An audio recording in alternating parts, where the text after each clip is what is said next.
The Jack Benny Program, presented by Lucky Strike. At 57, 59, American. In a cigarette, it's the tobacco that counts, and LSMFT. Lucky Strike means fine tobacco. Yes, year in, year out, Lucky Strike means fine tobacco. Fine tobacco is what counts in a cigarette. And season after season, at market after market, independent tobacco experts, men who spend their lives buying, selling, and handling tobacco, can see the makers of Lucky Strike consistently select and buy that fine, that light, that naturally mild tobacco. Fine, light, naturally mild tobacco. Real Lucky Strike tobacco. Fine tobacco that means real deep-down smoking enjoyment for you. So smoke that smoke of fine tobacco, Lucky Strike. So round, so firm, so fully packed, so free and easy on the draw.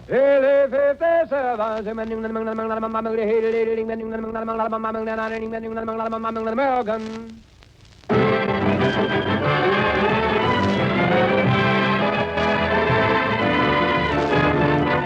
The Lucky Strike program starring Jack Benny with Barry Livingston, Phil Harris, Rochester, Dennis Day, and yours truly, Don Wilson.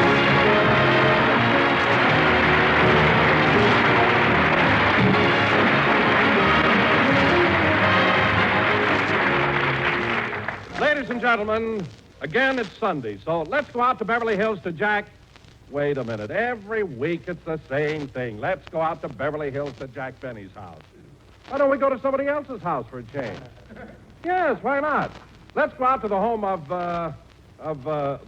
George Burns and Gracie Allen.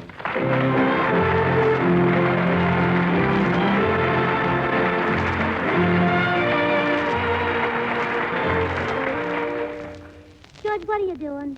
Oh, nothing, Gracie. Just reading a book. Oh. The man she was with tried to stop her, but she pushed him aside and staggered across the floor. George, if you're going to sit there reading a book, why don't you take off your shirt? Take off my shirt? Yeah. It's so thrilling the way your muscles bulge when you turn a page. Gracie, my muscles don't bulge, and let me read. The man she was with tried to stop her, but she George, pushed... is today Sunday? Yes. The man she was with tried to stop her. I'm glad it is, because on Sunday, Jack Benny's on the air, and I wouldn't miss his program for the world. Well, he's on right now. You want to hear him, turn on the radio. Jack Benny is wonderful. I think he's even funnier than Gene Herschel.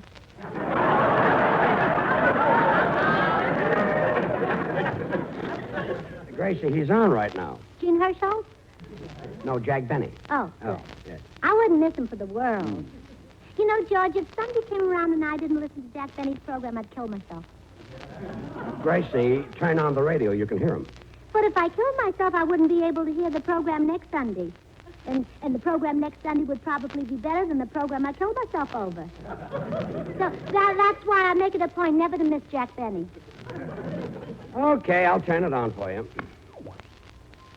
Oh, George, isn't that wonderful? What's wonderful? The way your muscles bulge when you turn the dial. Gracie, Take off your shirt.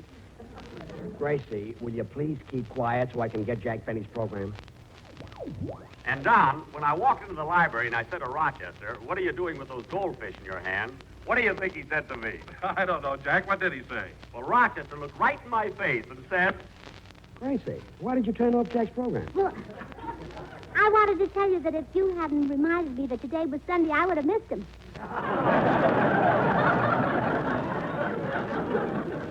Look, Gracie, you could have found that out for yourself. All you had to do was go out in the kitchen and look at the calendar. The red numbers are Sundays. But, George, on our calendar, all the numbers are red. What? It's all in a bowl of ketchup. Well, Gracie, go back into the kitchen, take the calendar out of the ketchup, and wipe it off. It's too late. You ate it for lunch. I did? Well, yeah, George Burns, why didn't you tell me you like calendars? I love them. Now, Gracie, turn on the radio. You turn it on. Gracie, you're the one who wouldn't miss Jack Benny for the world. You turn it on. Hey, you just want to see my muscles bulge. Yes. I want to see your muscles bulge. All right. But I'm not going to take my shirt off. Okay, I'll turn it on. no kidding, Jackson. Did that really happen? Sure, Phil. And when the man got back on his horse, he said, that's why umbrellas have ribs in them. I thought it was funny. Don't Don't be discouraged, Jack. I thought it was funny, too. Gracie, stop talking to the radio. Gracie, why did you turn it off? You were talking to me. I said stop talking to the radio. How do you know the joke was funny? You didn't hear the beginning of it. All you heard was the answer. Well, that's the only part you're supposed to laugh at. Oh, George, you're just jealous because he's so sophisticated and charming. Jack Benny? No, Gene Herschel. Gene Herschel? Where did he come from? Denmark. Everybody knows that. Look, if you wouldn't miss Jack Benny for the world, why don't you keep listening? Instead of turning him on and off and on and off and on and off. Oh, Judge, you're cute. Say that again. Yeah, cute. Makes my Adam's apple do tricks, huh? No. It makes your pivot tooth spin around and fan me. Look, Gracie. Be quiet, Judge. I want to listen to Jack Benny. But, Don, you really ought to do something about your weight. Oh, Jack, I'm not so fat. I went on a diet and lost 10 pounds. 10 pounds, Don. 10 pounds off of you is like taking 1 bucket of smog out of Los Angeles.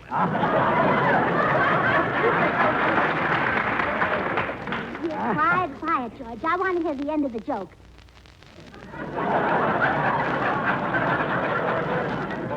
That was the end of it. Don, when I first hired you 13 years ago, you were thin. And that's the reason I gave you the job. I can't understand you, George. Because I wanted a Every thin time announcer. Jack Benny comes thin on here, he announcer? starts talking. I'm not talking. You're the one who wanted to hear him, and you keep on There talking. you go again. You know I wouldn't miss him for the world. I think Jack Benny is the funniest comedian on the Gracie, radio. if you don't want to listen, I'm going to shut it off. George Burton. Why did you turn off the radio? Because I want to read my book. I just bought it. It's The Razor's Edge. Well, why buy it? You could read it in any barber shop for nothing. I never thought of that. Tomorrow, I think I'll go down to the vegetable market and read Strange Fruit. Strange Fruit? We have that book right here. In the library? No, it would spoil. It's in the icebox. I know. Gene Herschel wrote it. Know him very well. Now, go in the next room and listen to Jack Benny. You bet I will. And I hope he has better luck than he had last week. What do you mean? Well, last week he was expecting Lauren Bacall to be his guest star, and she didn't show up. Oh, yes, that's right. Gracie, will you please let me read my book? George, there's only one thing to do. If Jack wanted Lauren Bacall in his program and couldn't have her, well, he can have me. I'll go over to his studio right now, and I'll be Lauren Bacall. George, get your hat. But, Gracie... George, get your hat. Gracie, you can't be Lauren Bacall. Is Lauren pretty? Of course she is. Has she got that come and kiss me big boy look in her eye? Of course she has. Is she exotic, alluring, and irresistible? Of course she is. George, get your hat. All right, I'll get my book here.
That was the best man played by Phil Harris and his 18 bridesmaids.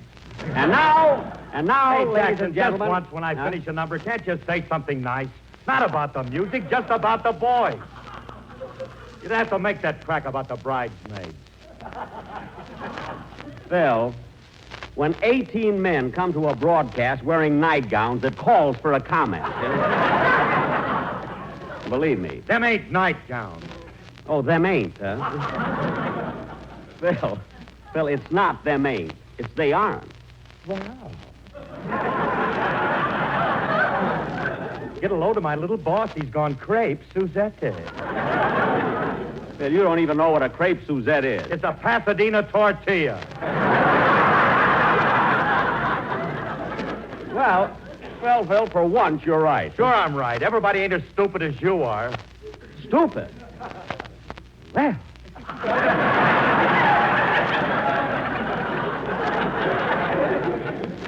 That's a fine thing to say about me, Phil. After all I've done for you. What did you ever do for me?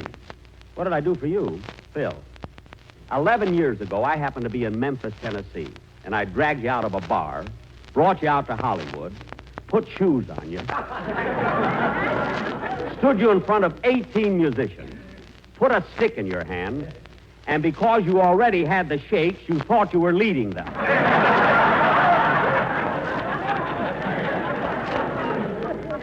And as a hint for you to wash your hair, somebody put you on a shampoo program. What did I ever do for you? So what? So what? Phil, when I picked you up, you didn't even have a ham hock to your name. That's so what? Look, Jackson, this may surprise you, but I had one of the greatest orchestras in the country before I ever heard of you. You had a great orchestra. I'll say I did. I was the leader, and I had a man at the piano by the name of Turby. What? My first fiddle was a guy by the name of Heifetz. Toscanini made my arrangements. Stokowski played the clarinet, and I had a dame singing the blues by the name of Lily Pong. Well, you really had some great musicians. How come you got rid of them? They couldn't play poker.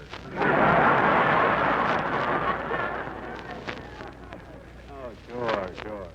I can just picture all those people being in your band. Just talking about, we had a great orchestra. Why, we had one. Didn't do anything but dust off the piano. Who was that? Lady Esther. Phil, why don't you go down to Grauman's Chinese and put your head in the cement? And keep it there. And now, ladies and gentlemen. Hello, Mr. Benny. Oh, hello, Dennis. Where have you been? Oh, I was over at the drugstore having a drink. I had a tomato ice cream soda. A what? A tomato ice cream soda. A tomato ice cream soda? Uh-huh. That must taste awful. What's in it? 2 scoops of vanilla ice cream, some chocolate syrup, carbonated water, and a cherry. Well, what about the tomato? She waited on me.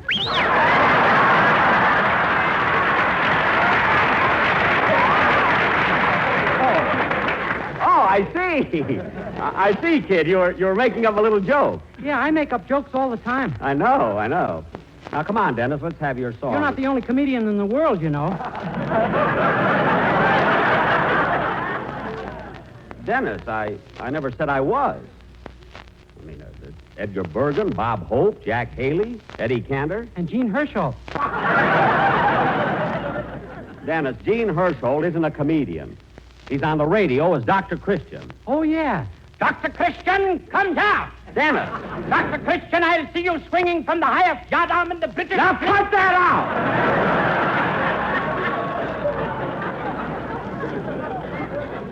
I'm glad you stopped me. I was getting seasick.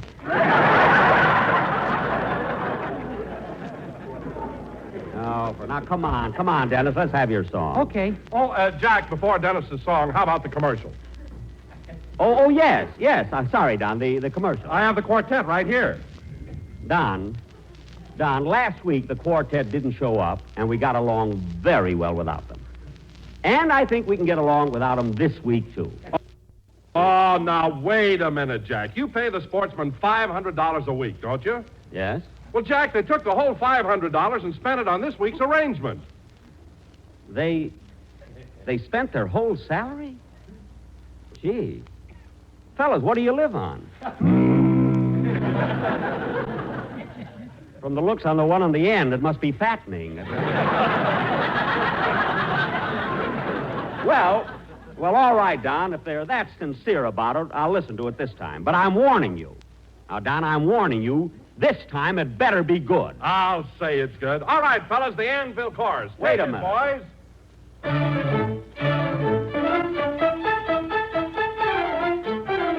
Elephant of tea.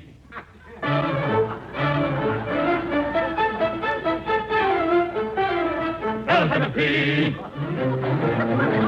Don. That's what I like. Don. Boys. Lucky Strike. Boys. Strike. Boys. Strike. Boys. Strike. L-M-P. Around the firm, the fully. Fully what? L-M-P. Around the firm, the fully. Fully what? La la la la la. La la la. So free and easy. On the what? Fully packed. Look, Don, this is too classy. Better go and buy one. Better go and try one. L-S-M-F-D. Don, I don't want such a classy number. That's a smoke for me. Lucky Strike. Look,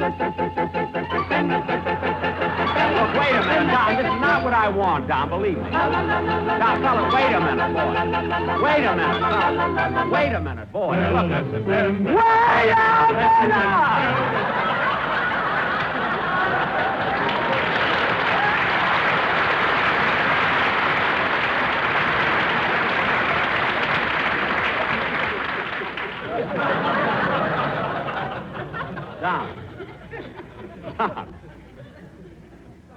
Don. Mr. Wilson. Mount Wilson.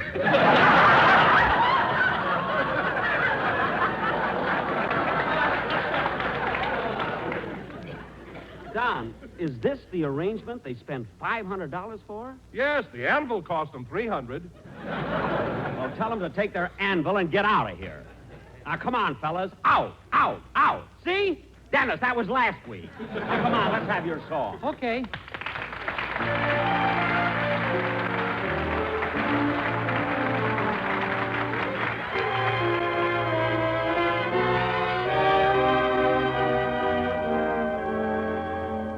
You'll always be the one I love. Every hour, every day, every year. You'll always be the one I love. Through each smile, through each sigh, through each tear, my heart will feel the same old glow. Even though the stars may fade from above, I promise there will be no other arms for me. You'll always be the one I love. My heart will feel the same old glow. Even though the stars may fade from above,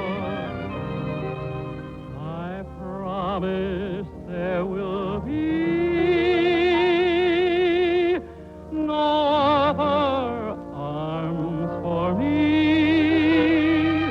You'll always be the one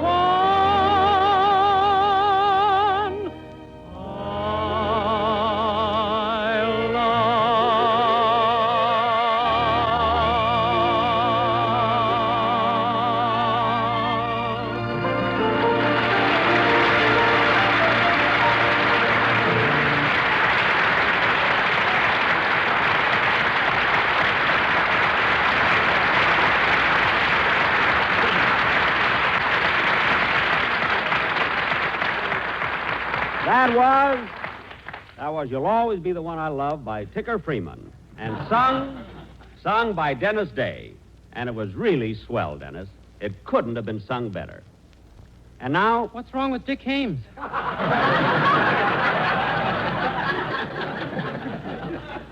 what? There's nothing wrong with Dick Hames. I merely said that you sing beautifully. I suppose Andy Russell is bad, huh? Dennis, look, Andy Russell is fine, and so is Dick Hames. They're both great singers. And now... Bing Crosby ought to punch you right in the nose. Dennis, be quiet. Now, sit down. And now, ladies and gentlemen, for our... Oh, darn it, more interruptions. Phil, answer the phone for me, will you, please? You answer it, Jackson. It might be a collect call, and I love to see your skin roll up. Don't be so smart. Don, will you answer the phone, please? Oh, I'm checking over the closing commercial. Dennis, will you answer the phone for Jack? Let Gene Herschel do it. Dennis! Now, stop being so... Oh, never mind. I'll answer it. Hello? Hello, Mr. Benny. This is Rochester.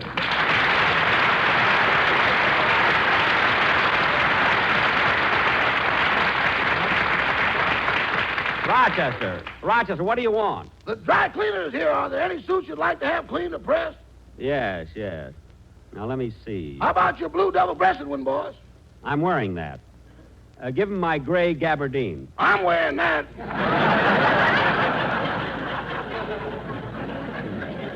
Well, look, Rochester, have him press my tan suit. But, boss, you only wore that suit once. That was last week when you were rehearsing with Miss Lauren Bacall.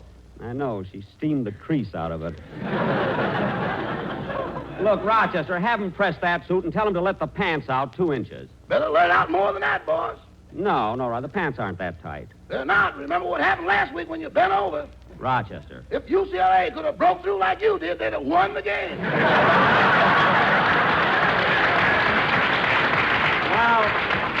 Well, okay. Give him my full dress suit, too. Your full dress suit? Yes, I may as well have it cleaned and pressed for the Academy Award dinner. Boss, for what you're going to get, you could go in a T-shirt. Look, Rochester, I'm not expecting an award this year. After all, I didn't make a picture. Maybe they'll give you an award for that. Oh, stop, and just give my suits to the cleaner. Goodbye. Goodbye. Oh, say, boss. Now what? Can I have Tuesday afternoon off? I want to go to the races at Santa Anita. But, Rochester, I thought on New Year's Day you made a resolution not to go to the races. I didn't go on New Year's Day.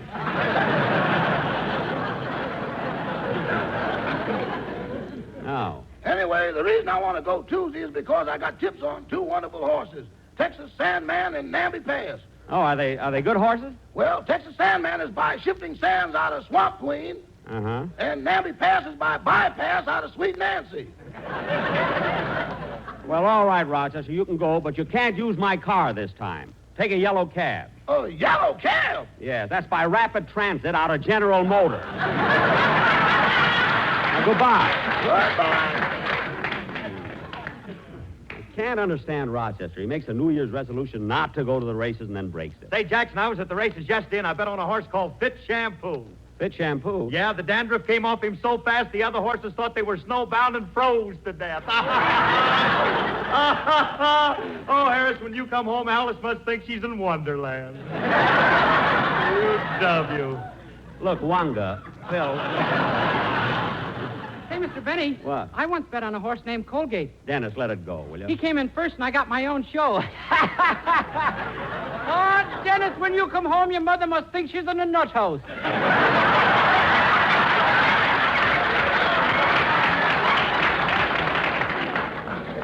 Well, at least that makes sense there. Now, kids, let's not hold up the show anymore because our sketch tonight is very... Come in. Hello, Jack. Huh? Hello, big boy. Your worries are over. Baby is here. Why, George. Gracie, what's this? Don't be bashful, Blue Eyes. If you want anything, whistle. What? You know how to whistle, don't you? You just put your lips together and blow. Gracie, what? Jack, I'm sorry for this. Oh. But Gracie heard how you didn't get to kiss Lauren Bacall last week, and now she wants to be Lauren Bacall. You keep out of this, Humphrey. Now, how about it, kiddo? You'll find me fascinating, so let's fast. But, Gracie, Wow, that's the kind of a woman I could go for. Say, you're kind of cute, Sonny, but you're too young. Maybe, but I'm plenty hip. Oh. I suppose your father told you how the bees carry pollen from flower to flower on their feet? Yes, he did. Well, I'd advise you to forget that. I tried it, and believe me, it's nothing.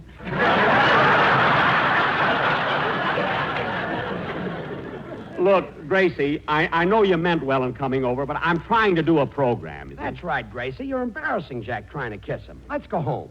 With dry lips? Not on your life.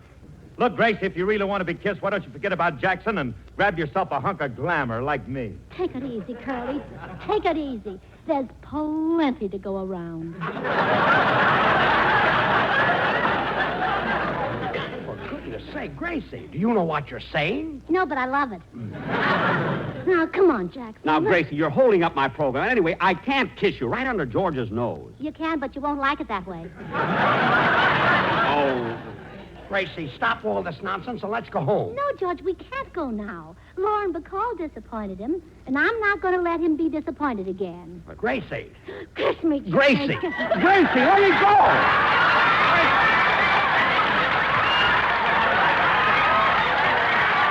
Gracie. Stop kissing. Wait a minute. Wait a minute. Wait a minute. Wait a minute.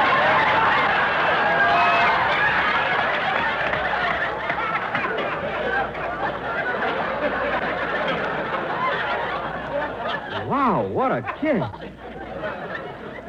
My hair's standing on end. Yeah, it slipped a little to the side, too. What? Gracie, you ruined my whole radio program. Radio program? George, let's hurry home. Why? Well, Jack Benny's on the air, and I wouldn't miss him for the world. Yeah. If we hurry, we can catch the tobacco auctioneer. Good night, George. Good night, Gracie.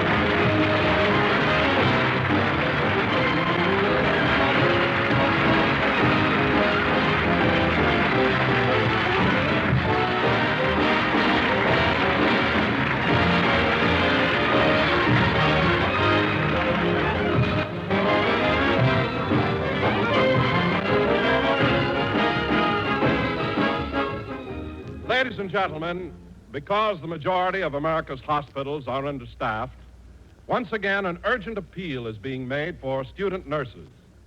In order to meet this acute need, all young women between the ages of 17 and 35 who are high school or college graduates are urged to apply to their nearest hospital or school of nursing. And now, Jack will be back in just a minute, but first, here is my good friend, Mr. F.E. Boone. American. Today, tomorrow, always, Lucky Strike means fine tobacco. And in a cigarette, it's the tobacco that counts. Listen to the words of a tobacco expert, a man whose business is tobacco, Mr. Fred Leonard Evans of Danville, Virginia, an independent tobacco buyer with 25 years' experience. He said, "Year after year, I've seen the makers of Lucky Strike buy fine quality leaf. That fine, ripe, mellow tobacco you can't beat for top smoking quality. I've smoked Lucky's myself for 19 years. Quote, year after year, I've seen the makers of Lucky Strike buy fine, quality leaf. Unquote. Yes, at auction after auction, independent tobacco experts like Mr. Evans can see the makers of Lucky Strike consistently select and buy that fine, that light, that naturally mild tobacco. Fine, light, naturally mild tobacco. Real Lucky Strike tobacco. Remember, LSMFT. Lucky Strike means fine tobacco. And this fine Lucky Strike tobacco means real deep down smoking enjoyment for you. So smoke that smoke of fine tobacco, Lucky Strike. So round, so firm, so fully packed, so free and easy on the draw. Ladies and gentlemen, I want to thank George and Gracie, who appeared on our program tonight through the courtesy of Maxwell House Coffee. I also want to thank Gene Hersholt, who was here in spirit. And he's cheaper that way. Good night, folks.